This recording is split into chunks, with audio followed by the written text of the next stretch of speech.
अभी आपको अहम खबर दें कि सुप्रीम कोर्ट का बानी पीटीआई को शिफा अस्पताल मुंतकिल करने का हुक्म। अस्पताल मुंतकली के बाद अमन व अमान की सूरत हाल मुतासर नहीं होनी चाहिए।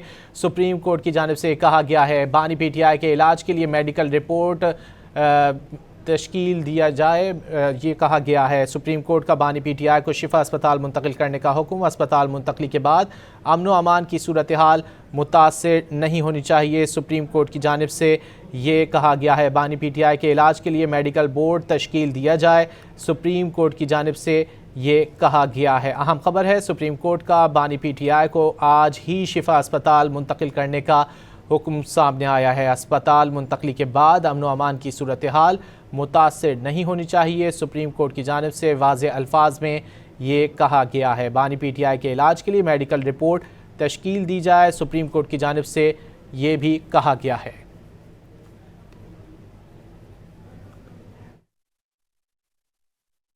शिफा अस्पताल मुंतकिल करने का हुक्म सामने आया है। अस्पताल मुंतकली के बाद अमन व अमान की सूरत हाल मुतासर नहीं होनी चाहिए।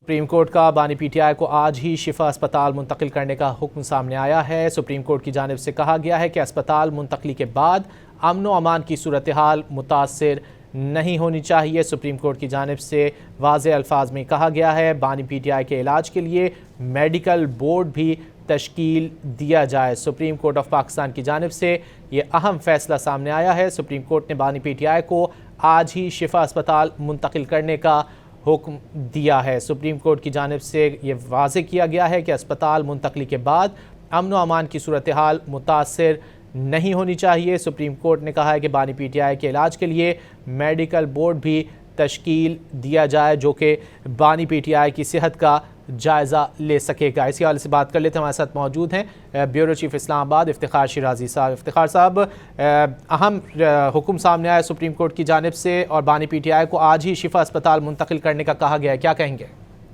जी बिल्कुल, ऐसे में कि उनकी फैमिली, उनकी पार्टी की जानिब से उनकी हेल्थ से मुताल्लिक बड़ी तशवीश का इजहार किया जा रहा था, तो बिलाखिर आज सुप्रीम कोर्ट में एक दरख्वास्त के जो उनकी हेल्थ ग्राउंड्स के ऊपर दी गई थी, आज उसको एक तरह से एक्सेप्ट भी किया गया और साथ में उसको ऊपर फौरी तौर पे जो है वो अहकामात भी जारी किए गए। और जो उस वक्त भी फैमिली का और पार्टी का एक मुतालबा था कि उनका बेहतर इलाज शिफा इंटरनेशनल में हो सकता है, लिहाजा उनको इस प्राइवेट हॉस्पिटल में मुंतकिल किया जाए, तो आज सुप्रीम कोर्ट ने इस दरख्वास्त के ऊपर फौरी तौर पे हुक्म जारी किया है और इसमें कहा गया है कि उनको फौरी तौर पे शिफा इंटरनेशनल जो प्राइवेट हॉस्पिटल है इस्लामाबाद का, वहाँ पे आज ही के दिन मुंतकिल किया जाए। इस दौरान जो अमन अमान की सूरत उसको भी गोया कि देखा जाए। साथ में ये भी कहा गया है कि उनके जो ज़ाती मुआलिजीन हैं जिसमें डॉक्टर फैसल भी शामिल हैं,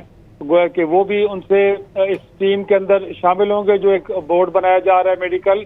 और ये भी कहा गया है कि उनकी बहन अदालत की जाने से पूछा गया कि कौन सी बहन उनसे मिलना चाहेंगी, तो बताया गया कि उस्मा खान के जो बाय प्रोफेशन डॉक्टर हैं, तो बेहतर ये है कि उनसे उनकी मुलाकात भी होनी चाहिए। तो ये बड़ा एक इम्पॉर्टेंट आज हुक्मनामा जारी हुआ है और इस दौरान गोया के एडिशनल अटॉर्नी जनरल की जानिब से ये ज़रूर कहा गया कि उस्मा खान की दरख्वास्त पर हमें नोटिस जारी नहीं हुआ, तो जिसपे जस्टिस अगवान नईम ने कहा कि आपका नुक्ता भी देख लेंगे। एडवोकेट जनरल से कहा इस्लामाबाद पेश हो चुके हैं इसमें, लिहाजा उन्होंने कहा कि जब एडवोकेट जनरल ने कहा कि मैं उस्मा खान वाले केस में पेश नहीं हुआ, तो इस पे जस्टिस अगवान नईम ने कहा कि आपने ये बात सुबह क्यों नहीं की, ये बात उस वक्त आपको गोया के गोशगुजार करनी चाहिए थी। हेलो।